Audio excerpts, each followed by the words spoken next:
നമസ്കാരം. TCV prime time ന്യൂസിലേക്ക് സ്വാഗതം. ആദ്യം പ്രധാന വാർത്തകൾ. കോഴിക്കോടും ഒമൈക്രോൺ രോഗലക്ഷണം കണ്ടെത്തി. UK-യിൽ നിന്നെത്തിയ യുവ ഡോക്ടർക്കാണ് രോഗലക്ഷണം കണ്ടെത്തിയത്. ഇയാളുടെ സാമ്പിൾ ജനിതക ശ്രേണീകരണത്തിന് അയച്ചിട്ടുണ്ട്. 4 ജില്ലകളിലുള്ളവർ ഡോക്ടറുമായി സമ്പർക്കത്തിലേർപ്പെട്ടതായി കോഴിക്കോട് DMO ഉമർ ഫാറൂഖ് അറിയിച്ചു.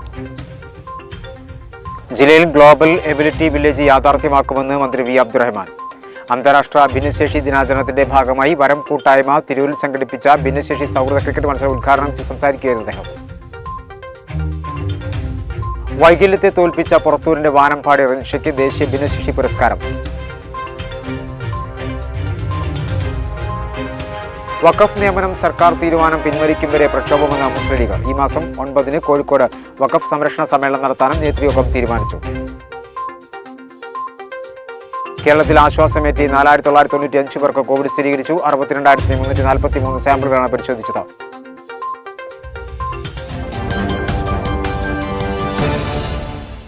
വിശദമായ വാർത്തകളിലേക്ക്. കോഴിക്കോടും ഒമൈക്രോൺ രോഗലക്ഷണം കണ്ടെത്തി. UK-യിൽ നിന്നെത്തിയ യുവ ഡോക്ടർക്കാണ് രോഗലക്ഷണം കണ്ടെത്തിയത്. ഇയാളുടെ സാമ്പിൾ ജനിതക ശ്രേണീകരണത്തിന് അയച്ചിട്ടുണ്ട്. 4 ജില്ലകളിലുള്ളവർ ഡോക്ടറുമായി സമ്പർക്കത്തിലേർപ്പെട്ടതായി കോഴിക്കോട് DMO ഉമർ ഫാറൂഖ് അറിയിച്ചു. കോവിഡിന്റെ 3ാമത് വകഭേദമായ ഒമൈക്രോൺ വൈറസ് കേരളത്തിലെത്തിയോ എന്ന സംശയത്തിലാണ് ആരോഗ്യവകുപ്പ്. കഴിഞ്ഞ ആഴ്ച UK-യിൽ നിന്നും നാട്ടിലെത്തിയ യുവ ഡോക്ടർക്ക് കോവിഡ് സ്ഥിരീകരിച്ചതിനെ തുടർന്ന് ഡോക്ടറുടെ സ്രവ സാമ്പിൾ ജനിതക ശ്രേണീകരണത്തിനായി അയച്ചിട്ടുണ്ട്. ഒരാഴ്ചയ്ക്കുള്ളിൽ പരിശോധനാ ഫലം ലഭിക്കുമെന്നും മറ്റു ജില്ലകളിൽ ജാഗ്രതാ നിർദ്ദേശം നൽകിയതായും കോഴിക്കോട് DMO ഉമർ ഫാറൂഖ് വാർത്താസമ്മേളനത്തിൽ വ്യക്തമാക്കി. 21-ന് UK-ൽ നിന്ന് വന്ന ഒരു രോഗിയാണ്. അവർ 26-ാം തീയതിയാണ് പോസിറ്റീവായത്. അത് നമ്മൾ സ്ക്രീനിങ് ഒന്നും തുടങ്ങുന്നതിന് മുമ്പാണ് ഒരു പോസിറ്റീവായത്. അപ്പോൾ അവരുടെ ഒരു കോണ്ടാക്റ്റ് 2 കോണ്ടാക്റ്റിലുണ്ട്. ഒരു കോണ്ടാക്റ്റ് സിംറ്റമാറ്റിക്കാണ്, മൈൽഡ് സിംറ്റമാറ്റിക്കാണ്. അപ്പോൾ 26-ാം തീയതി എടുത്ത സാമ്പിൾ നമ്മൾ കളക്ട് ചെയ്ത് അത് ജീനോം ടൈപ്പിന് അയച്ചിട്ടുണ്ട്. ഇന്ന് 3 സാമ്പിൾ എടുത്തിട്ടുണ്ട്. ഈ രോഗിയുടെയും ഇതിന് 2 കോണ്ടാക്റ്റിൻ്റെയും സാമ്പിൾ ഇന്ന് എടുത്തിട്ടുണ്ട്. അത് പോസിറ്റീവ് ആകുകയാണെങ്കിൽ ആ പോസിറ്റീവായ സാമ്പിൾ നമ്മൾ ജീനോം ടൈപ്പിനെ അയക്കുന്നതായിരിക്കും. അത് 2 മണിക്കൂറിനുള്ളിൽ അതിൻ്റെ റിസൾട്ട് കിട്ടും. ഇവിടെ RPH ലാബിൽ ചെയ്യുന്നുണ്ട്. ഇക്കഴിഞ്ഞ 21-നാണ് ഡോക്ടർ UK-യിൽ നിന്നും കോഴിക്കോട് എത്തിയത്. 26-ന് കോവിഡ് പോസിറ്റീവായി. ഡോക്ടറുടെ അമ്മയും കോവിഡ് ബാധിതയാണ്. ഡോക്ടറുമായി 4 ജില്ലകളിലുള്ളവർ സമ്പർക്ക പട്ടികയിലുണ്ടെങ്കിലും പ്രൈമറി കോൺടാക്റ്റ് ഉള്ളത് അമ്മയുമായി മാത്രമാണ്. മറ്റ് 4 ജില്ലകളിലുള്ളവരുടെ സമ്പർക്ക പട്ടിക തയ്യാറാക്കുന്നുണ്ട്. ഇവർക്ക് ജാഗ്രതാ നിർദ്ദേശം നൽകിയതായും DMO അറിയിച്ചു. രോഗിയായ ഡോക്ടർ നിലവിൽ കോഴിക്കോട് ബീച്ച് ആശുപത്രിയിൽ ചികിത്സയിലാണ്. 26-ന് പോസിറ്റീവായ രോഗി 8 ദിവസങ്ങൾക്ക് ശേഷവും നെഗറ്റീവ് ആകാത്തതിനെ തുടർന്നാണ് സ്രവ സാമ്പിൾ ജനിതക ശ്രേണീകരണത്തിനായി അയച്ചത്. ഒമൈക്രോണുമായി ബന്ധപ്പെട്ട കേന്ദ്ര മാർഗനിർദ്ദേശം വരുന്നതിന് മുമ്പ് തന്നെ ഇത്തരക്കാർ വിമാനത്താവളങ്ങൾ വഴി എത്തിയിട്ടുണ്ടോ എന്ന സംശയമാണ് ഇതിലൂടെ ഉയരുന്നത്. കർണാടകയിൽ രോഗം സ്ഥിരീകരിച്ചവരുടെ സാമ്പിൾ എടുത്ത് 10 ദിവസങ്ങൾക്ക് ശേഷമാണ് കേന്ദ്ര മാർഗനിർദ്ദേശം വന്നത്. ജില്ലയിൽ ഗ്ലോബൽ എബിലിറ്റി വില്ലേജ് യാഥാർത്ഥ്യമാക്കുമെന്ന് മന്ത്രി V. അബ്ദുറഹ്മാൻ പറഞ്ഞു. അന്താരാഷ്ട്ര ഭിന്നശേഷി ദിനാചരണത്തിന്റെ ഭാഗമായി വരം കൂട്ടായ്മ തിരൂരിൽ സംഘടിപ്പിച്ച ഭിന്നശേഷി സൗഹൃദ ക്രിക്കറ്റ് മത്സരം ഉദ്ഘാടനം ചെയ്ത് സംസാരിക്കുകയായിരുന്നു അദ്ദേഹം. തിരൂർ പ്രസ് ക്ലബ്ബും സംസ്ഥാന ഭിന്നശേഷി ക്രിക്കറ്റ് ടീമുമായി തമ്മിലായിരുന്നു മത്സരം. മത്സരത്തിൽ സംസ്ഥാന ഭിന്നശേഷി ടീം ജേതാക്കളായി.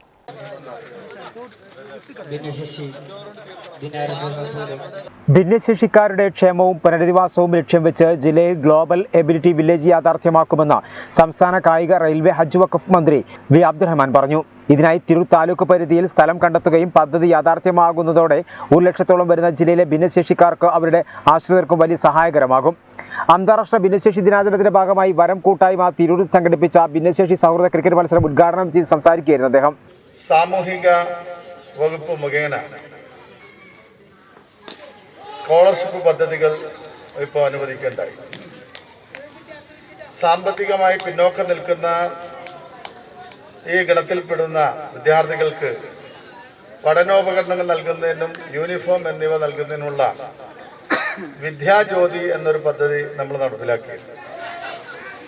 വിദ്യാഭ്യാസ സ്ഥാപനങ്ങളിൽ പോയി പഠിക്കാൻ കഴിയാത്തവരും ഭിന്നശേഷിക്കാരുമായിട്ടുള്ള വിദ്യാർത്ഥികൾക്ക് വിദൂര വിദ്യാഭ്യാസ പദ്ധതി പ്രകാരം പഠിക്കാൻ സഹായങ്ങൾ അനുവദിച്ചിട്ടുണ്ട്. അതോടൊപ്പം തന്നെ സഹായ ഉപകരണങ്ങൾ നൽകിക്കൊണ്ട് ചികിത്സാ സഹായമായാലും വിവാഹ ധനസഹായമായാലും ഒക്കെ നമ്മൾ ഇപ്പോൾ അനുവദിച്ചു വരുന്നത്. തിരൂരിലെ മാധ്യമപ്രവർത്തകരുടെ കൂട്ടായ്മയായ തിരൂർ പ്രസ് ക്ലബ്ബും സംസ്ഥാന ഭിന്നശേഷി ക്രിക്കറ്റ് ടീമും തമ്മിലായിരുന്നു മത്സരം. മത്സരത്തിൽ ഭിന്നശേഷി ടീം ജേതാക്കളായി. 10 ഓവറിൽ 6 വിക്കറ്റ് നഷ്ടത്തിൽ 58 റൺസ് എടുത്ത പ്രസ് ക്ലബിനെതിരെ 5 ഓവറിൽ സംസ്ഥാന ഭിന്നശേഷി ടീം വിജയലക്ഷ്യം കണ്ടു. വിജയികൾക്ക് ജില്ലാ പഞ്ചായത്ത് അംഗം VKM ഷാഫി സമ്മാനം വിതരണം ചെയ്തു.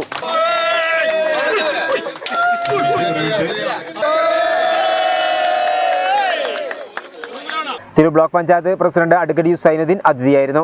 ചടങ്ങിൽ വരം 2021 ലോഗോ മന്ത്രി വി അബ്ദുറഹ്മാൻ കുറുക്കോളി മൊയ്തീൻ MLA നൽകി പ്രകാശനം ചെയ്തു. തിരൂർ ലയൺസ് ക്ലബ്ബും സ്നേഹതീരം വളണ്ടിയർ വിംഗും സഹകരിച്ചാണ് പരിപാടി സംഘടിപ്പിച്ചത്. ജില്ലാ ആശുപത്രി PRM വിഭാഗം മേധാവി doctor P Javed Anees, Varam coordinator Mujeeb Tanalur, MES ജില്ലാ secretary K Shafi Haji, school chairman Anwar Kalleth, ആശുപത്രി വികസന സമിതി അംഗം Saleem K Balan, Tirur lions club secretary Dileep Ambayathinkal, chamber of commerce secretary PP Abdurahman, Tirur press club president PK Ratheesh, Snehatheeram coordinator Nasar Kuttur, ചിത്രകാരൻ Vinod Alathiyur, Tirur Sahrudavedi president Hameed Kainikkara, Abhayam chairman P Koya തുടങ്ങിയവർ സംസാരിച്ചു. വട്ടപ്പാറയിൽ ബൈക്കിന് പിന്നിൽ ബസ്സിടിച്ച് CPIM ബ്രാഞ്ച് സെക്രട്ടറി മരിച്ചു. CPIM Valavannur Parakode branch secretary Padiyath സുനിലാണ് മരണപ്പെട്ടത്. 37 വയസ്സായിരുന്നു. ബസ്സിടിച്ച് വീണ സുനിലിന്റെ തലയിലൂടെ ബസ് കയറിയിറങ്ങുകയായിരുന്നു. വളവന്നൂർ പഞ്ചായത്ത് മുൻ അംഗം കൂടിയാണ്. വ്യാഴാഴ്ച രാത്രി 8 മണിയോടെ വട്ടപ്പാറയിലെ പ്രധാന വളവിലാണ് അപകടമുണ്ടായത്. വളവന്നൂർ പഞ്ചായത്തിലെ പാറക്കോട് CPIM ബ്രാഞ്ച് സെക്രട്ടറിയും വളവന്നൂർ പഞ്ചായത്ത് മുൻ അംഗവുമായ പടിയത്ത് സുനിലാണ് ബൈക്കും ബസ്സും കൂട്ടിയിടിച്ചുണ്ടായ അപകടത്തിൽ മരിച്ചത്. എറണാകുളം ഭാഗത്തേക്ക് പോവുകയായിരുന്ന KSRTC AC ലോ ഫ്ലോർ ബസ്സാണ് ബൈക്കിലിടിച്ചത്. ബസ്സിടിച്ചു വീണ സുനിലിന്റെ തലയിലൂടെ ബസ് കയറിയിറങ്ങുകയായിരുന്നു. സുനിൽ തൽക്ഷണം മരിച്ചു. മൃതദേഹം വളാഞ്ചേരി നടക്കാവ് ആശുപത്രിയിൽ ഇൻക്വസ്റ്റ് നടത്തി. വളവന്നൂരിനടുത്ത് പാറക്കോട് സ്വദേശിയും പാറക്കോട് ബ്രാഞ്ച് സെക്രട്ടറിയുമാണ് സുനിൽ. വളവന്നൂർ പഞ്ചായത്തിലെ കഴിഞ്ഞ ഭരണസമിതിയിൽ അംഗവുമായിരുന്നു. നിലവിൽ ബാലസംഘം പഞ്ചായത്ത് കൺവീനർ കൂടിയാണ് സുനിൽ. വളവന്നൂർ പാറക്കോട് അയ്യപ്പൻ ബേബി ദമ്പതികളുടെ 2 മക്കളിൽ ഇളയയാളാണ്. നിഷയാണ് ഭാര്യ. മക്കളില്ല. അനിൽ ഏക സഹോദരനാണ്. കേരള സ്റ്റേറ്റ് സ്പോർട്സ് കൗൺസിലിന്റെയും കേരള സംസ്ഥാന ത്രോബോൾ അസോസിയേഷന്റെയും നേതൃത്വത്തിൽ മലപ്പുറം ജില്ലാ ത്രോബോൾ അസോസിയേഷനും പുത്തനത്താണി CPA കോളേജും സംയുക്തമായി നടന്ന 20ാമത് സംസ്ഥാന സീനിയർ പുരുഷ വനിതാ ത്രോബോൾ ചാമ്പ്യൻഷിപ്പ് ഡിസംബർ 5, 6, 7 തീയതികളിൽ Puthanathani CPA college of global studies ഗ്രൗണ്ടിൽ നടക്കുമെന്ന് ഭാരവാഹികൾ അറിയിച്ചു. ജില്ലാ ത്രോബോൾ അസോസിയേഷനും പുത്തനത്താണി CPA കോളേജും സംയുക്തമായി നടത്തുന്ന 20ാമത് സംസ്ഥാന സീനിയർ പുരുഷ വനിതാ ത്രോബോൾ ചാമ്പ്യൻഷിപ്പ് ഡിസംബർ 5, 6, 7 തീയതികളിൽ Puthanathani CPA college of global studies ഗ്രൗണ്ടിൽ നടത്തുമെന്ന് സംഘാടകർ അറിയിച്ചു. ചാമ്പ്യൻഷിപ്പിന്റെ ഉദ്ഘാടനം സ്പോർട്സ് മന്ത്രി വി അബ്ദുറഹ്മാൻ നിർവഹിക്കും. സംസ്ഥാനത്തിന്റെ വിവിധ ജില്ലകളിൽ നിന്നുള്ള ടീമുകൾ പങ്കെടുക്കും. CPA കോളേജ് ഓഫ് ഗ്ലോബൽ സ്റ്റഡീസിൽ ആദ്യമായി ഒരു സംസ്ഥാനതല മത്സരം നടക്കുകയാണ്. കേരള സ്റ്റേറ്റ് സ്പോർട്സ് കൗൺസിലിന്റെയും കേരള സംസ്ഥാന ത്രോബോൾ അസോസിയേഷന്റെയും നേതൃത്വത്തിൽ മലപ്പുറം ജില്ലാ ത്രോബോൾ അസോസിയേഷനും CPA കോളേജ് ഓഫ് ഗ്ലോബൽ സ്റ്റഡീസും സംയുക്തമായി നടത്തുന്ന അഖില കേരള ത്രോബോൾ ചാമ്പ്യൻഷിപ്പ് ആണ് ഇവിടെ നടക്കുന്നത്. ഇതിൽ ആൺകുട്ടികളുടെയും പെൺകുട്ടികളുടെയും ത്രോബോൾ ചാമ്പ്യൻഷിപ്പാണ് നടക്കുന്നത്. ഇത് ഡിസംബർ 5, 6, 7 തീയതികളിലാണ് നടക്കുന്നത്. വാർത്താ സമ്മേളനത്തിൽ ഡോക്ടർ ഹുസൈൻ രണ്ടത്താണി, ഉബൈദുള്ള, ഷമീം പാറശ്ശേരി തുടങ്ങിയവർ പങ്കെടുത്തു. KMCCയുടെ പ്രവർത്തനങ്ങൾ മാതൃകാപരമെന്ന് KPCC president K Sudhakaran MP. Covid മൂലം നാട്ടിലകപ്പെട്ട പ്രവാസികൾക്ക് KMCCയുടെ സ്നേഹസമ്മാന വിതരണം K സുധാകരൻ ഉദ്ഘാടനം ചെയ്തു. തലപ്പാറയിൽ ജിദ്ദ KMCC സെൻട്രൽ കമ്മിറ്റിയാണ് സ്നേഹസംഗമം സംഘടിപ്പിച്ചത്. KMCC പ്രവാസ ലോകത്തും കേരളത്തിൽ നടത്തുന്ന ജീവകാരുണ്യ പ്രവർത്തനങ്ങളെ അത്ഭുതത്തോടെയും ആകാംക്ഷയോടെയുമാണ് നോക്കിക്കാണാനുള്ളതെന്നും സമൂഹത്തിലെ കഷ്ടപ്പെടുന്ന മുഴുവൻ ജനവിഭാഗങ്ങൾക്കും കൈത്താങ്ങ് നൽകുന്ന KMCC കേരളത്തിന് തന്നെ അഭിമാനമാണെന്ന് KPCC president K Sudhakaran MP പറഞ്ഞു. Jeddah KMCC central committee Thalappara Pullat convention സെന്ററിൽ സംഘടിപ്പിച്ച സ്നേഹസംഗമത്തിന്റെ ഭാഗമായി കോവിഡ് കാലത്ത് നാട്ടിൽ വന്നു കുടുങ്ങിയ പ്രവാസികളുടെ കുടുംബത്തിന് ജിദ്ദ KMCC നൽകുന്ന സ്നേഹസമ്മാനത്തിന്റെ ഉദ്ഘാടനം നിർവഹിച്ച് സംസാരിക്കുകയായിരുന്നു അദ്ദേഹം. കേരളത്തിന്റെ വിവിധ ജില്ലകളിലേക്ക് സ്നേഹസമ്മാനവുമായി പോകുന്ന വാഹനങ്ങൾക്ക് അദ്ദേഹം ഫ്ലാഗ് ഓഫ് നിർവഹിച്ചു. പ്രവാസം അവസാനിപ്പിച്ച് നാട്ടിൽ വിശ്രമജീവിതം നയിക്കുന്ന 60 വയസ്സ് പൂർത്തിയായ മുൻ പ്രവാസികൾക്കായി ജിദ്ദ KMCC നടപ്പാക്കുന്ന പ്രതിമാസ പെൻഷൻ പദ്ധതി മുസ്ലിം ലീഗ് ഉന്നതാധികാര സമിതി അംഗം പാണക്കാട് സയ്യിദ് സാദിഖ് അലി ശിഹാബ് തങ്ങൾ മുൻ പ്രവാസികളായ പാഴേരി കുഞ്ഞുമുഹമ്മദിനും മൂസ കോട്ടപ്പുറത്തിനും നൽകി ഉദ്ഘാടനം ചെയ്തു. കേരളത്തിലെ വിവിധ CH സെന്ററുകൾക്കായി ഈ വർഷം ജിദ്ദ KMCC നൽകുന്ന 47 ലക്ഷം രൂപ മുസ്ലിം ലീഗ് ദേശീയ general secretary PK Kunhalikutty Jeddah KMCC treasurer Anwar ചേങ്ങരയിൽ നിന്നും ഏറ്റുവാങ്ങി. Jeddah KMCC senior vice president VP Mustafa അധ്യക്ഷത വഹിച്ചു. ജനറൽ സെക്രട്ടറി അബൂബക്കർ അരിമ്പ്ര സ്വാഗതം പറഞ്ഞു. മുസ്ലിം ലീഗ് സംസ്ഥാന general secretary PM Aslam, KPA Majeed MLA, Abdurahiman Kallayi, professor Abid Hussain Thangal MLA, P Abdul Hameed MLA തുടങ്ങിയവർ പങ്കെടുത്തു. ഒരു ഇടവേള.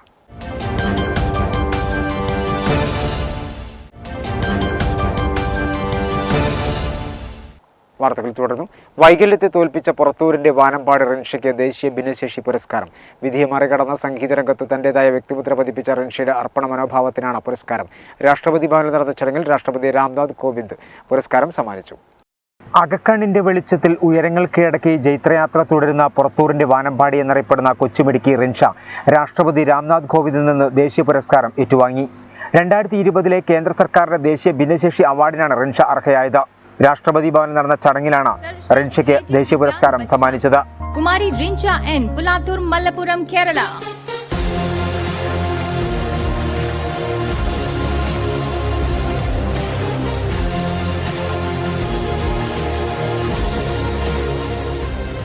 നേരത്തെ ബാലശാസ്ത്ര കോൺഗ്രസിൽ ദേശീയ തലത്തിൽ പങ്കെടുത്ത ആദ്യത്തെ ഭിന്നശേഷിക്കാരി എന്ന നേട്ടം റിൻഷ സ്വന്തമാക്കിയിരുന്നു. ബാലശാസ്ത്ര കോൺഗ്രസിൽ വെച്ച ഉപരാഷ്ട്രപതി വെങ്കയ്യ നായിഡു റിൻഷയുടെ ഈ നേട്ടത്തെ പ്രത്യേകമായി അഭിനന്ദിക്കുകയും ഇത്തവണത്തെ ബാലശാസ്ത്ര കോൺഗ്രസിന്റെ പ്രത്യേകതയാണിതെന്നും പറയുകയും ചെയ്തിരുന്നു. കൂടാതെ പരിമിതികളോട് പൊരുതി ജൈത്രയാത്ര തുടർന്ന റിൻഷയെ ഗവർണർ ആരിഫ് മുഹമ്മദ് ഖാൻ, മുൻ ഗവർണർ ജസ്റ്റിസ് പി സദാശിവം എന്നിവർ നേരിട്ട് അഭിനന്ദനം അറിയിച്ചിരുന്നു. SSLC പരീക്ഷയിൽ മുഴുവൻ വിഷയങ്ങൾക്കും A+ നേടിയ റിൻഷ വീണ്ടും അഭിമാനമായി മാറിയിരിക്കുകയാണ്. പുറത്തൂർ ഗവൺമെന്റ് ഹയർ സെക്കൻഡറി സ്കൂളിൽ നിന്നാണ് SSLC പരീക്ഷയിൽ റിൻഷ മിന്നും വിജയം നേടിയത്. സ്കൂൾ തല ബ്ലോസം റേഡിയോ, RJ, ലിറ്റിൽ കേറ്റ് ന്യൂസ് ചാനലിന്റെ മുഖ്യ ന്യൂസ് റീഡർ, JRC അംഗം എന്നിവയ്ക്ക് പുറമെ ആകാശവാണിയിൽ നിരവധി പരിപാടികൾ അവതരിപ്പിച്ചിട്ടുണ്ട്. പുറത്തൂർ നായിക്കരബിൽ ഷംസുദ്ദീൻ ഹാജറ ദമ്പതികളുടെ രണ്ടാമത്തെ മകളാണ് റിൻഷ. ഷൈമയാണ് സഹോദരി. തിരു MA സെൻട്രൽ സ്കൂളിൽ അടൽ ടിങ്കറിംഗ് ലാബിന്റെ ഉദ്ഘാടനം ഞായറാഴ്ച രാവിലെ 10 മന്ത്രി വി അബ്ദുറഹ്മാൻ നിർവഹിക്കും. നവീനമായ ആശയങ്ങൾ സാങ്കേതിക തികവോടെ ആവിഷ്കരിക്കാൻ സഹായിക്കുന്ന 3D പ്രിന്റർ അടക്കമുള്ള ഒട്ടനവധി ഉപകരണങ്ങൾ ലാബിൽ സജ്ജീകരിച്ചതായി ഭാരവാഹികൾ വാർത്താസമ്മേളനത്തിൽ അറിയിച്ചു. സാങ്കേതിക മേഖലയിൽ വിദ്യാർത്ഥികൾക്കുള്ള നൂതനമായ കഴിവുകൾ കണ്ടെത്തിയവ സമൂഹ നന്മയ്ക്കുതകുന്ന വിധത്തിൽ പ്രവൃത്തിപഥത്തിൽ എത്തിക്കുക എന്ന ലക്ഷ്യത്തോടെയാണ് ATL ആരംഭിക്കുന്നത്. AR, VR, റോബോട്ടിക്സ് എന്നിവയുടെ പരിശീലനവും ഇവിടെ ലഭ്യമാക്കുന്നതാണെന്ന് ഭാരവാഹികൾ പറഞ്ഞു. ഈ ലാബിന്റെ പ്രധാന ഉദ്ദേശം കുട്ടികളിലെ ഇന്നോവേറ്റീവ് ടെൻഡൻസി, പുതിയ പുതിയ കാര്യങ്ങളെ കണ്ടെത്തുകയും കണ്ടുപിടിക്കുകയും അത് ലോകത്തിന് മുമ്പ് അവതരിപ്പിക്കാനുള്ള പ്രോത്സാഹനമായിട്ടായിരിക്കും ഈ പദ്ധതി നടപ്പിലാക്കുന്നത്.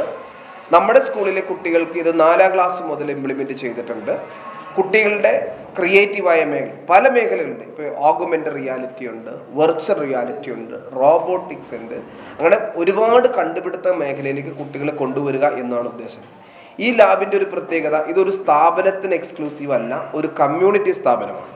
കാരണം ഈ പ്രദേശത്തെ അല്ലെങ്കിൽ ഈ ജില്ലയിലെ ഏതൊരു കുട്ടിക്കും ഇത് ആക്സസിബിൾ ആണ്. നവീനമായ ആശയങ്ങൾ സാങ്കേതിക തികവോടെ ആവിഷ്കരിക്കാൻ സഹായിക്കുന്ന 3D പ്രിന്റർ അടക്കമുള്ള ഒട്ടനവധി ഉപകരണങ്ങൾ ലാബിൽ സജ്ജീകരിച്ചിട്ടുണ്ട്. കുട്ടികളെ വേണ്ട രീതിയിൽ പിന്തുണയ്ക്കുന്നതിനും മികച്ച പരിശീലനം നൽകുന്നതിനുമായി പ്രഗത്ഭരായ അധ്യാപകരെയാണ് ലാബിൽ നിയമിച്ചിട്ടുള്ളത്. സ്കൂളിലെ വിദ്യാർത്ഥികൾക്ക് മാത്രമല്ല ജില്ലയിലെ മറ്റു വിദ്യാർത്ഥികൾക്കും ലാബ് പ്രയോജനപ്പെടുത്താനുള്ള സൗകര്യം ഉണ്ടായിരിക്കുമെന്നും ഭാരവാഹികൾ പറഞ്ഞു. ലാബിന്റെ ഉദ്ഘാടനം ഞായറാഴ്ച രാവിലെ 10 മണിക്ക് മന്ത്രി വി അബ്ദുറഹ്മാൻ നിർവഹിക്കും. അതോടൊപ്പം സ്കൂളിൽ പുതുതായി ആരംഭിക്കുന്ന ടേബിൾ ടെന്നീസിന്റെ പരിശീലനവും മന്ത്രി നിർവഹിക്കും. ആർട്ടിഫിഷ്യൽ ഇന്റലിജൻസും റോബോട്ടിക്സും സമന്വയിപ്പിച്ചുകൊണ്ട് പുതിയ പുതിയ നൂതനമായ കണ്ടുപിടുത്തങ്ങൾ വിദ്യാർത്ഥികളിലൂടെ സംഭവിപ്പിക്കാൻ വേണ്ടി അവരുടെ ചിന്താശക്തിയും അവരുടെ റീസണിങ്ങും സമന്വയിപ്പിച്ചുകൊണ്ട് അവരിലുള്ള ക്രിയേറ്റിവിറ്റി കണ്ടെത്താൻ സാധ്യമാവുന്ന രീതിയിലാണ് ഈ ലാബ് ഇവിടെ തയ്യാറാക്കപ്പെട്ടിട്ടുള്ളത്. വാർത്താസമ്മേളനത്തിൽ Anwar Sadath, doctor Jaimon Melakudy, TP Abdurahman, TR Rasheeda, KA Jaleel, doctor Fazil തുടങ്ങിയവർ പങ്കെടുത്തു. താനൂർ വൈദിക വിചാര സദസ്സിന്റെ 16ാം വാർഷികാഘോഷവും വൈദിക വിചാര സദസ്സും ഡിസംബർ 5 ഞായറാഴ്ച വൈകിട്ട് 5 മണിക്ക് താനൂർ ശോഭാപ്പറമ്പ് ക്ഷേത്രാങ്കണത്തിൽ വെച്ച് ഗോവ ഗവർണർ P. ശ്രീധരൻപിള്ള ഉദ്ഘാടനം ചെയ്യുമെന്ന് ഭാരവാഹികൾ താനൂരിൽ വാർത്താസമ്മേളനത്തിൽ അറിയിച്ചു. ചടങ്ങിൽ വേദഭാരതി പുരസ്കാര സമർപ്പണവും ഗവർണർ നിർവഹിക്കും. വേദശാസ്ത്രങ്ങളും വൈദിക സാഹിത്യങ്ങളും സാമാന്യ ജനങ്ങൾക്ക് പരിചയപ്പെടുത്തുക, സനാതന പ്രചാരണ പ്രവർത്തനങ്ങൾ നടത്തുക എന്ന ലക്ഷ്യത്തോടെ പ്രവർത്തനം ആരംഭിച്ച താനൂർ വൈദിക വിചാര സദസ്സിന്റെ 16ാമത് വാർഷികാഘോഷവും വൈദിക വിചാര സദസ്സും ഞായറാഴ്ച വൈകിട്ട് 5 മണിക്ക് താനൂർ ശോഭാപ്പറമ്പ് ക്ഷേത്രാങ്കണത്തിൽ ഗോവ ഗവർണർ P. ശ്രീധരൻപിള്ള ഉദ്ഘാടനം ചെയ്യുമെന്ന് ഭാരവാഹികൾ താനൂരിൽ അറിയിച്ചു. വൈദിക ദമ്പതിമാരായ ശ്രീ MT വിശ്വനാഥനും അതേപോലെ അവരുടെ ഭാര്യയായ ശ്രീമതി വാസന്തി വിശ്വനാഥനും അവർക്കാണ് ഇപ്രാവശ്യം വേദഭാരതി പുരസ്കാരം നൽകുന്നത്. അത് നൽകാൻ ഇവിടെ ഞങ്ങൾ ക്ഷണിച്ചിട്ടുള്ളത് നമ്മുടെ ഗോവ ഗവർണറായ PS ശ്രീധരൻപിള്ള അവർകളാണ്. അദ്ദേഹം ഈ വരുന്ന 5-ാം തീയതി ശോഭപ്പറമ്പിൽ വൈകുന്നേരം 5 മണിക്ക് എത്തുകയും അതിനോടൊപ്പം തന്നെ വേദഭാരതി പുരസ്കാരം ഈ ദമ്പതിമാർക്ക് സമർപ്പിക്കുകയും ചെയ്യുന്നതാണ്. ഏഷ്യൻ സോഫ്റ്റ് ബേസ്ബോൾ ചാമ്പ്യൻഷിപ്പിൽ ഇന്ത്യക്ക് കിരീടം നേടുന്ന താനൂരിലെ താരങ്ങളെ ഗവർണർ അനുമോദിക്കുമെന്നും ഭാരവാഹികൾ പറഞ്ഞു. വാർത്താസമ്മേളനത്തിൽ എൻ ധനരാജ്, പ്രഭാകരൻ കാട്ടുങ്ങൽ, ജ്യോതി പ്രകാശ്, കെ ഉണ്ണി, എസ് വി വിഷ്ണു തുടങ്ങിയവർ പങ്കെടുത്തു. ARD 112 നമ്പർ റേഷൻ കട മണലിപ്പുഴയിൽ പുനരാരംഭിച്ചു. ഉള്ളൂർ പഞ്ചായത്ത് ആരോഗ്യ വിദ്യാഭ്യാസ standing committee chairman Ashkar Korad ഉദ്ഘാടനം ചെയ്തു. കഴിഞ്ഞ തെരഞ്ഞെടുപ്പുകളിൽ CPIM പ്രവർത്തകർ നൽകിയ വാഗ്ദാനമാണ് പാലിച്ചത്. കഴിഞ്ഞ 9 വർഷമായി സസ്പെൻഷനിലായിരുന്ന ARD 112 നമ്പർ റേഷൻ കട മണലിപ്പുഴയിൽ പുനരാരംഭിച്ചു. ഉള്ളൂർ പഞ്ചായത്ത് ആരോഗ്യ വിദ്യാഭ്യാസ സ്ഥിരം സമിതി അധ്യക്ഷൻ അഷ്കർ കൊറാട് ഉദ്ഘാടനം ചെയ്തു.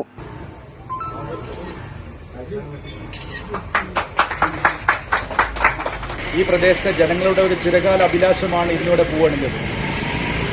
10 വർഷത്തോളമായി ഈ പ്രദേശത്തുണ്ടായിരുന്ന ഒരു പഴയ റേഷൻ ഷോപ്പ് സസ്പെൻഡ് ചെയ്ത് ഇവിടുത്തെ ഗുണഭോക്താക്കൾ മുഴുവൻ ആളുകളും ഏകദേശം 500ഓളം കാർഡ് ഉടമകൾ പറപ്പാറപ്പുറത്തുള്ള റേഷൻ ഷോപ്പിനെയായിരുന്നു ആശ്രയിച്ചിരുന്നത്.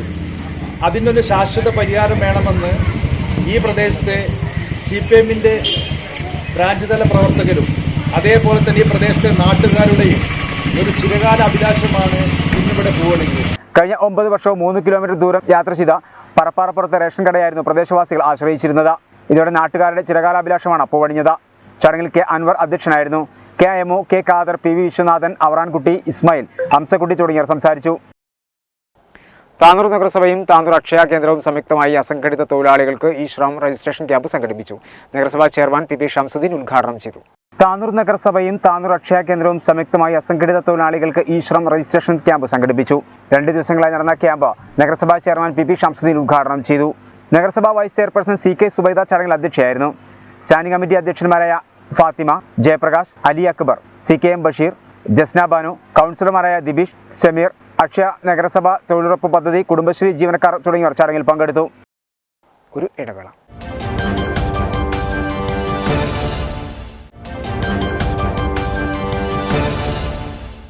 വാർത്തകൾ തുടർന്നു. വഖഫ് നിയമനം PSCക്ക് വിട്ട സർക്കാർ തീരുമാനം പിൻവലിക്കും വരെ പ്രക്ഷോഭമെന്ന മുസ്ലിം ലീഗ്. ഈ മാസം 9-ന് കോഴിക്കോട് വഖഫ് സംരക്ഷണ സമ്മേളനം നടത്താനും ലീഗ് നേതൃയോഗം തീരുമാനിച്ചു. സർക്കാർ നിലപാട് തിരുത്തി തീരുമാനം പുനഃപരിശോധിക്കണമെന്നും കുഞ്ഞാലിക്കുട്ടി പറഞ്ഞു. അതേസമയം സമസ്തയുടെ നിലപാട് മാറ്റത്തെക്കുറിച്ച് പ്രതികരിക്കാൻ നേതാക്കൾ തയ്യാറായില്ല. വഖഫ് ബോർഡിലെ ജീവനക്കാരുടെ നിയമനം PSCക്ക് വിട്ട സർക്കാർ തീരുമാനത്തിനെതിരെ പ്രക്ഷോഭം ശക്തമാക്കാൻ ഒരുങ്ങുകയാണ് മുസ്ലിം ലീഗ്. നിയമനം PSCക്ക് വിട്ട നടപടി പിൻവലിച്ച് തീരുമാനം തിരുത്തുന്നത് വരെ പ്രതിഷേധം തുടരുമെന്ന് ലീഗ് നേതൃയോഗത്തിനു ശേഷം PK കുഞ്ഞാലിക്കുട്ടി പറഞ്ഞു. ഇതിന്റെ ഭാഗമായി ഡിസംബർ 9-ന് കോഴിക്കോട് വഖഫ് സംരക്ഷണ സമ്മേളനം ചേരും. തുടർ സമരപരിപാടി പിന്നീട് തീരുമാനിക്കുമെന്നും PK കുഞ്ഞാലിക്കുട്ടി അറിയിച്ചു. അതായത് നിയമനങ്ങൾ PSCക്ക് വിട്ട നടപടി പുനഃപരിശോധിക്കണം, അത് പിൻവലിക്കണം എന്ന ആവശ്യം ഉന്നയിച്ചുകൊണ്ട് പ്രക്ഷോഭ പരിപാടിയിലേക്ക് പോവുകയാണ്. ആ പ്രക്ഷോഭ പരിപാടിയിലേക്ക് പോകുന്നതിൻ്റെ തുടക്കം, അതിൻ്റെ നാന്തിയാണ് ഒരു കോഴിക്കോടുള്ള വഖഫ് സംരക്ഷണ റാലി. അതാണ് തങ്ങൾ ഇപ്പോൾ പ്രഖ്യാപിച്ചത്. തുടർന്നുള്ള പ്രക്ഷോഭ പരിപാടികൾ ഞങ്ങൾ പിന്നീട് പ്രഖ്യാപിക്കും. വഖഫ് ഭേദഗതി ബില്ല് നിയമസഭ പാസ്സാക്കിയ അത് പിൻവലിക്കുക തന്നെ വേണം. അത് വഖഫ് ബോർഡിൻ്റെ അധികാരം എടുത്തു കളയാണ് ചെയ്തത്. ഇന്ത്യയിൽ ആദ്യമാണത്. ഇന്ത്യയിൽ മറ്റൊരു സംസ്ഥാനത്തും ഇങ്ങനെ ഉണ്ടായിട്ടില്ല. രാജ്യത്താകെ പ്രത്യാഘാതമുണ്ടാകുന്ന വിഷയമാണിതെന്ന് കുഞ്ഞാലിക്കുട്ടി പറഞ്ഞു. കേരളത്തിൽ നിയമം നടപ്പിലാക്കിയാൽ BJP ഭരിക്കുന്ന മറ്റു സംസ്ഥാനങ്ങളിൽ ഇതേ രീതി പിന്തുടരും. സർക്കാർ തീരുമാനം പുനഃപരിശോധിക്കണം. വിഷയത്തിൽ പ്രക്ഷോഭവുമായി ലീഗ് മുന്നോട്ടു പോകും. എന്തിനേയും വർഗീയവൽക്കരിക്കുന്നത് ശരിയല്ലെന്നും കുഞ്ഞാലിക്കുട്ടി വ്യക്തമാക്കി. പിന്നെ നിലനിൽക്കുന്നതല്ല. വഖഫ് സെൻട്രൽ ആക്റ്റാണ്. സെൻട്രൽ ആക്ട് കൊടുത്ത അധികാരം, വഖഫ് ബോർഡിൻ്റെ അധികാരം കുറക്കേണ്ട കാര്യമില്ല. അത് ഇത് കേരളത്തിൽ മാത്രമല്ല, ഇന്ത്യ ഒട്ടാകത്തിന് പ്രത്യാഘാതം ഉണ്ടാക്കും. മറ്റു സംസ്ഥാനങ്ങളിൽ BJP ഭരിക്കുന്ന സംസ്ഥാനങ്ങളിലൊക്കെ എന്താ ഒരു നാളെ മാതൃക. അപ്പോൾ അതുകൊണ്ട് അത് ഗവൺമെൻറ് പുനഃപരിശോധിക്കണം. ആ കാര്യത്തിൽ പാർട്ടിയെ സംബന്ധിച്ചിടത്തോളം ഒരു വിട്ടുവീഴ്ചയില്ല. അതാണ് ഇന്നത്തെ തീരുമാനത്തിന്റെ അടിസ്ഥാനം. തങ്ങൾ പ്രഖ്യാപിച്ചത്. മലപ്പുറത്ത് ലീഗ് ഹൗസിൽ ചേർന്ന ലീഗ് നേതൃയോഗത്തിലാണ് പ്രക്ഷോഭം ശക്തമാക്കാൻ തീരുമാനിച്ചത്. കഴിഞ്ഞ ദിവസം ജിഫ്രി മുക്തുക്കോയത്തങ്ങൾ സമസ്തയുടെ നിലപാട് കൂടി വ്യക്തമാക്കിയ സാഹചര്യത്തിലാണ് പ്രതിഷേധം കടുപ്പിക്കാനുള്ള ലീഗ് തീരുമാനം. ജനറൽ സെക്രട്ടറി PMA സലാം, MK മുനീർ, KPM മജീദ് എന്നിവരും യോഗത്തിൽ പങ്കെടുത്തിരുന്നു. അതേസമയം സമസ്തയുടെ നിലപാട് മാറ്റത്തെക്കുറിച്ച് പ്രതികരിക്കാൻ നേതാക്കൾ തയ്യാറായതുമില്ല. നേരത്തെ വഖഫ് നിയമനം PSCക്ക് വിട്ടതിന്റെ പേരിൽ സർക്കാരിനെതിരെ പള്ളികളിൽ പ്രചരണം നടത്തുമെന്ന് മുസ്ലിം ലീഗ് ജനറൽ സെക്രട്ടറി PMA സലാം പറഞ്ഞിരുന്നു. എന്നാൽ വിമർശനങ്ങൾക്ക് പിന്നാലെ പള്ളികളിൽ ആശയ പ്രചരണം നടത്തണമെന്ന് താൻ പറഞ്ഞിട്ടില്ലെന്ന് സലാം തിരുത്തുകയും ചെയ്തു. പോലീസ് ഓഫീസർ കുഴഞ്ഞു വീണ് മരണപ്പെട്ടു. കാടാമ്പുഴ പോലീസ് സ്റ്റേഷനിലെ സബ് ഇൻസ്പെക്ടർ ഉളൂർ സ്വദേശി കീഴേപ്പാട്ട് സുധീർ കുമാറാണ് മരണപ്പെട്ടത്. 55 വയസ്സായിരുന്നു. വെള്ളിയാഴ്ച രാവിലെ കുളിമുറിയിൽ കുഴഞ്ഞു വീഴുകയായിരുന്നു. ഉടൻ തന്നെ താനൂർ മൂലക്കലെ സ്വകാര്യ ആശുപത്രിയിൽ എത്തിച്ചെങ്കിലും മരണം സംഭവിച്ചിരുന്നു. ജില്ലാ പോലീസ് മേധാവിയുടെ ക്രൈം സ്ക്വാഡ് അംഗമാണ്. തുളസിയാണ് ഭാര്യ. അമൽ എസ് കുമാർ, അപർണ എസ് കുമാർ എന്നിവർ മക്കളാണ്. സംസ്കാരം ശനിയാഴ്ച രാവിലെ 7:30 വീട്ടുവളപ്പിൽ നടക്കും. സമ്പൂർണ്ണ നിരക്ഷരതാ നിർമ്മാർജ്ജന ലക്ഷ്യം വെച്ച് സംസ്ഥാന സാക്ഷരതാ മിഷൻ നടപ്പാക്കുന്ന പഠന ലിഖ്ന അഭിയാൻ പദ്ധതിക്ക് താനാളൂർ ഗ്രാമപഞ്ചായത്തിൽ തുടക്കമായി. 2021 ഡിസംബർ 20 തുടങ്ങി 2022 മാർച്ച് 31 അവസാനിക്കും വിധമാണ് പദ്ധതി നടപ്പാക്കാൻ ഉദ്ദേശിക്കുന്നത്. ഗ്രാമപഞ്ചായത്ത് പ്രസിഡന്റ് കെ മല്ലിക ടീച്ചർ ഉദ്ഘാടനം ചെയ്തു. സമ്പൂർണ്ണ നിരക്ഷരതാ നിർമ്മാർജ്ജന ലക്ഷ്യം വെച്ച് സംസ്ഥാന സാക്ഷരതാ മിഷൻ നടപ്പാക്കുന്ന പഠന ലിഖ്ന അഭിയാൻ പദ്ധതിക്ക് താനാളൂർ ഗ്രാമപഞ്ചായത്തിൽ തുടക്കമായി. ഗ്രാമപഞ്ചായത്ത് പ്രസിഡന്റ് കെ മല്ലിക ടീച്ചർ ഉദ്ഘാടനം നിർവഹിച്ചു. അംഗനവാടി ജീവനക്കാർ, ആശാ വർക്കർമാർ, ക്ലബ്ബുകൾ, കുടുംബശ്രീ, തൊഴിലുറപ്പ് പദ്ധതി അംഗങ്ങൾ, ഹരിത കർമ്മസേന തുടങ്ങിയ വിവിധ മേഖലകളിലുള്ളവരെ ഉൾപ്പെടുത്തി വാർഡ് തലത്തിൽ സംഘാടക സമിതി രൂപീകരിക്കും. പഞ്ചായത്തിലെ സംഘാടക സമിതി യോഗത്തിൽ വിദ്യാഭ്യാസ സ്ഥിരം സമിതി അധ്യക്ഷ KV സിനി അധ്യക്ഷയായിരുന്നു. കില ഫാക്കൽറ്റി സി സൈനബ പദ്ധതി വിശദീകരിച്ചു. ഗ്രാമപഞ്ചായത്ത് വൈസ് പ്രസിഡന്റ് വി അബ്ദുറസാഖ്, ക്ഷേമകാര്യ സ്ഥിരം സമിതി അധ്യക്ഷൻ പി സതീശൻ, അംഗങ്ങളായ Chathiri Sulaiman, P Jyothi, Shabina Ashiq, secretary K Ramjilal, സാക്ഷരതാ സമിതി അംഗം മുജീബ് താനാളൂർ, സമക്യ കോർഡിനേറ്റർ പി സജിനി, സാക്ഷരതാ പ്രേരക് MV ജലജ തുടങ്ങിയവർ സംബന്ധിച്ചു. കുറുക്കോളിൽ ബൈക്കിൽ കടത്തുകയായിരുന്ന 6 ലക്ഷം രൂപയുടെ കുഴൽപ്പണം പിടികൂടി. കോഴിച്ചിറ സ്വദേശി അർഷാദ് അക്കീലിൽ നിന്നാണ് പണം പിടികൂടിയത്. പണം എൻഫോഴ്സ്മെന്റ് ഡയറക്ടറേറ്റിന് കൈമാറി. കഴിഞ്ഞ ദിവസം കടുങ്ങാത്തുകുണ്ടിനടുത്ത് കുറുക്കോൾ കുന്നിൽ പോലീസ് നടത്തിയ വാഹന പരിശോധനയിലാണ് കുഴൽപ്പണം കണ്ടെടുത്തത്. കോഴിച്ചന സ്വദേശി അർഷാദ് അക്കീൽ എന്ന യുവാവ് ബൈക്കിൽ കടത്തുകയായിരുന്ന പണമാണ് പോലീസ് പിടിച്ചെടുത്തത്. കൽപ്പകഞ്ചേരി പോലീസാണ് പണം പിടികൂടിയത്. 6 ലക്ഷം രൂപ അർഷാദിൽ നിന്നു കണ്ടെടുത്തു. പണം പിന്നീട് എൻഫോഴ്സ്മെന്റ് ഡയറക്ടറേറ്റിനു കൈമാറി. അർഷാദ് പണം കൊണ്ടുകൊടുക്കുന്ന ഏജന്റ് മാത്രമാണെന്നാണ് പോലീസ് പറയുന്നത്. Kalpakanchery CI Das PK, CPO Aneesh Peter എന്നിവരാണ് പണം പിടിച്ചത്. CPIM ആലശ്ശേരി സൗത്ത് വെസ്റ്റ് കമ്മിറ്റികളുടെ നേതൃത്വത്തിൽ മലബാർ ദേവസ്വം ബോർഡ് അംഗവും CPIM നേതാവുമായിരുന്ന M ശങ്കരൻ നമ്പൂതിരി മാസ്റ്ററുടെ 1ാം അനുസ്മരണ സമ്മേളനം സംഘടിപ്പിച്ചു. M ശങ്കരൻ നമ്പൂതിരി മാസ്റ്റർ സ്മാരക പഠന കേന്ദ്രത്തിന്റെ പ്രഖ്യാപനവും അനുസ്മരണ പ്രഭാഷണവും CPIM area secretary advocate P Amsakutty നിർവഹിച്ചു. അനുസ്മരണ സമ്മേളനം CPIM ജില്ലാ കമ്മിറ്റി അംഗം കൂട്ടായി ബഷീർ ഉദ്ഘാടനം ചെയ്തു. മറ്റെല്ലാം മറന്ന് അവരെന്തിനു വേണ്ടി പ്രവർത്തിച്ചു? അത് ഈ പ്രസ്ഥാനം ശക്തിപ്പെടുത്തുന്നതിന് വേണ്ടിയാണ്. അവരുടെ സ്വന്തമായ വ്യക്തി താല്പര്യത്തിനല്ല. അവരുടെ എല്ലാ കഴിവും അവരുപയോഗിച്ചത് ഈ നാട്ടിലെ കമ്മ്യൂണിസ്റ്റ് പാർട്ടിയുടെ പ്രവർത്തനത്തിനാണ്. അത് ശക്തിപ്പെടുത്തുന്നതിന് വേണ്ടിയാണ്. അപ്പോൾ നമ്പൂരി മാഷോടുള്ള നമ്മളുടെ കടപ്പാട് നമ്മൾ എങ്ങനെയാണ് ഇവിടെ നടപ്പാക്കേണ്ടത്? നമ്പൂരി മാഷോടുള്ള നമ്മുടെ കടപ്പാട് ഈ പ്രസ്ഥാനത്തെ ശക്തിപ്പെടുത്തുന്ന പ്രവർത്തനത്തിൽ ഏർപ്പെട്ടുകൊണ്ടാണ് നമുക്ക് നിർവഹിക്കാൻ സാധിക്കുന്നത്. ബ്ലോക്ക് പഞ്ചായത്ത് അംഗം PP നാസർ അധ്യക്ഷനായിരുന്നു. പഠന കേന്ദ്രം നടത്തിയ ക്വിസ് മത്സരത്തിലെ വിജയികൾക്കുള്ള സമ്മാനദാനം block panchayat president advocate Yusainuddin നിർവഹിച്ചു. ഏരിയ കമ്മിറ്റി അംഗങ്ങളായ PP Lakshmanan, Basheer Kodakkad, local secretary NS Babu, Namboothiri മാസ്റ്ററുടെ സഹോദരൻ M നാരായണ നമ്പൂതിരി എന്നിവർ സംബന്ധിച്ചു. PV പ്രജീഷ് സ്വാഗതവും ഷാജി എടപ്പൽ നന്ദിയും പറഞ്ഞു. ഒരു ഇടവേള കൂടി.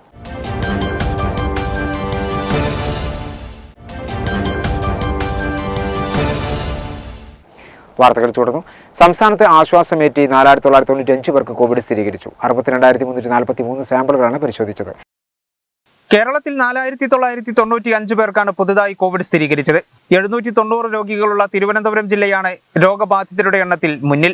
ഏറ്റവും കുറവ് രോഗികളുള്ള കാസർഗോഡ് ജില്ലയിൽ 79 പേർക്കാണ് രോഗം ബാധിച്ചത്.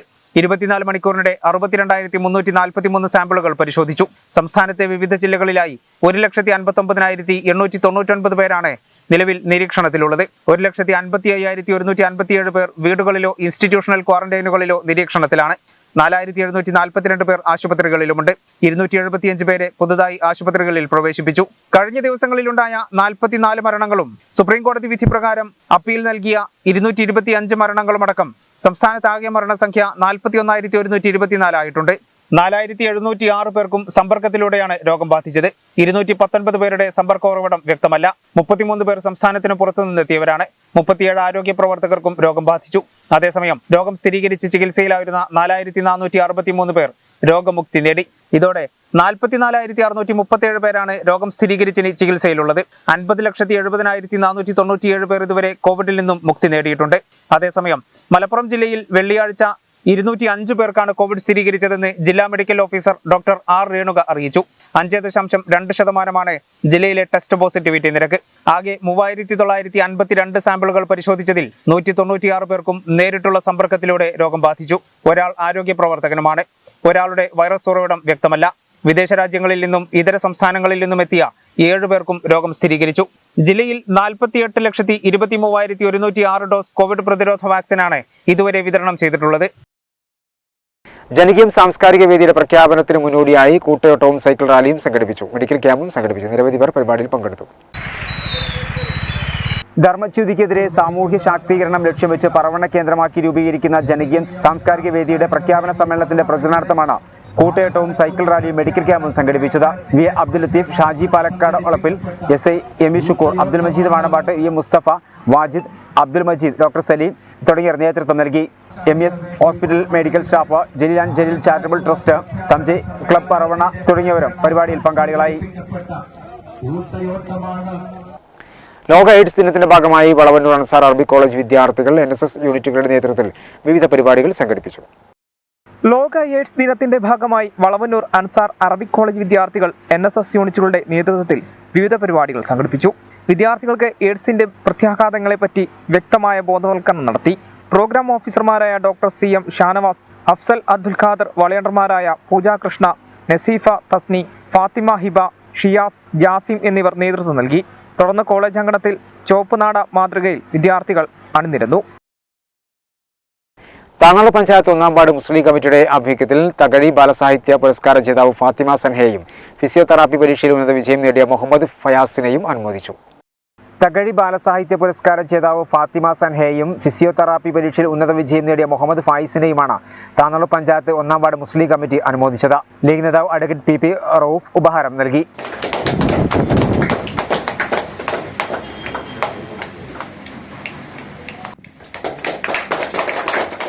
മണ്ഡലം സെക്രട്ടറി VP അസ്കർ മാസ്റ്റർ അധ്യക്ഷനായിരുന്നു. Kalathil Basheer, ward league president AK Kabeer, grama panchayat അംഗം ഷബ്ന ആഷിഖ്, ബുഷ്ര ടീച്ചർ, കുഞ്ഞാപ്പുട്ടി, VPO സുബൈർ, കുഞ്ഞുട്ടി, മുഹമ്മദ് കുട്ടി, ആഷിഖ്, ഷാജി, റാസിഖ്, മുഹമ്മദ് ഫയൂസ്, അസീസ്, അൽഷാദ്, ഷാജിദ്, സമദ്, ഷിബിൽ തുടങ്ങിയവർ സംബന്ധിച്ചു. പാറയിൽ ഫസ്ലുവിന്റെ 26-ാമത് പുസ്തകം ക്ലൈമറ്റ് ചേഞ്ച് പ്രകാശനം ചെയ്തു. കുർക്കോളി മൊയ്തീൻ MLA പുസ്തകത്തിന്റെ പ്രകാശനം നിർവഹിച്ചു. പാറയിൽ ഫസ്ലുവിന്റെ 26-ാമത് പുസ്തകമായ ക്ലൈമറ്റ് ചേഞ്ചിന്റെ പ്രകാശനം തിരൂർ പ്രസ് ക്ലബ്ബിൽ നടന്ന ചടങ്ങിൽ കുർക്കോളി മൊയ്തീൻ MLA നിർവഹിച്ചു.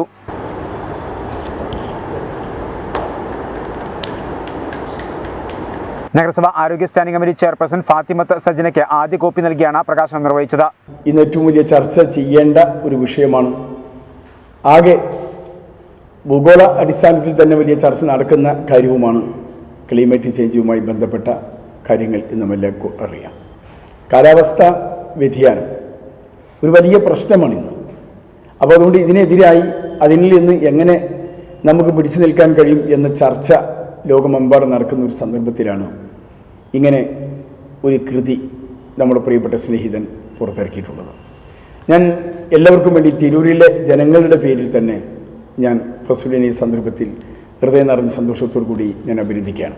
ചടങ്ങിൽ വിനോദ് തലപ്പള്ളി, സുബൈർ കലൻ, പാറയിൽ ഫസ്ലു തുടങ്ങിയവർ സംസാരിച്ചു. ബൈജു അരിക്കാഞ്ചിറ, സന്തോഷ് കാവലക്കാട്, നവാസ് തുടങ്ങിയവർ ചടങ്ങിൽ പങ്കെടുത്തു. പ്രധാന വാർത്തകൾ ഒരിക്കൽ കൂടി. കോഴിക്കോടും ഒമൈക്രോൺ രോഗലക്ഷണം കണ്ടെത്തി. UK-യിൽ നിന്നെത്തിയ യുവ ഡോക്ടർക്കാണ് രോഗലക്ഷണം കണ്ടെത്തിയത്. ഇയാളുടെ സാമ്പിൾ ജനിതക ശ്രേണീകരണത്തിന് അയച്ചിട്ടുണ്ട്. 4 ജില്ലകളിലുള്ളവർ ഡോക്ടറുമായി സമ്പർക്കത്തിലേർപ്പെട്ടതായി കോഴിക്കോട് DMO ഉമർ ഫാറൂഖ് അറിയിച്ചു. ജില്ലയിൽ ഗ്ലോബൽ എബിലിറ്റി വില്ലേജ് യാഥാർത്ഥ്യമാക്കുമെന്ന് മന്ത്രി V അബ്ദുറഹ്മാൻ. അന്താരാഷ്ട്ര ഭിന്നശേഷി ദിനാചരണത്തിന്റെ ഭാഗമായി വരം കൂട്ടായ്മ തിരൂരിൽ സംഘടിപ്പിച്ച ഭിന്നശേഷി സൗഹൃദ ക്രിക്കറ്റ് മത്സരം ഉദ്ഘാടനം ചെയ്ത് സംസാരിക്കുകയായിരുന്നു അദ്ദേഹം. വൈകല്യത്തെ തോൽപ്പിച്ച പുറത്തൂരിന്റെ വാനമ്പാടി റിൻഷയ്ക്ക് ദേശീയ ഭിന്നശേഷി പുരസ്കാരം. വഖഫ് നിയമനം സർക്കാർ തീരുമാനം പിൻവലിക്കും വരെ പ്രക്ഷോഭമെന്ന മുസ്ലിം ലീഗ്. ഈ മാസം 9-ന് കോഴിക്കോട് വഖഫ് സംരക്ഷണ സമ്മേളനം നടത്താനും നേതൃയോഗം തീരുമാനിച്ചു. കേരളത്തിൽ ആശ്വാസമേറ്റി 4995 പേർക്ക് കോവിഡ് സ്ഥിരീകരിച്ചു. 62,343 സാമ്പിളുകളാണ് പരിശോധിച്ചത്.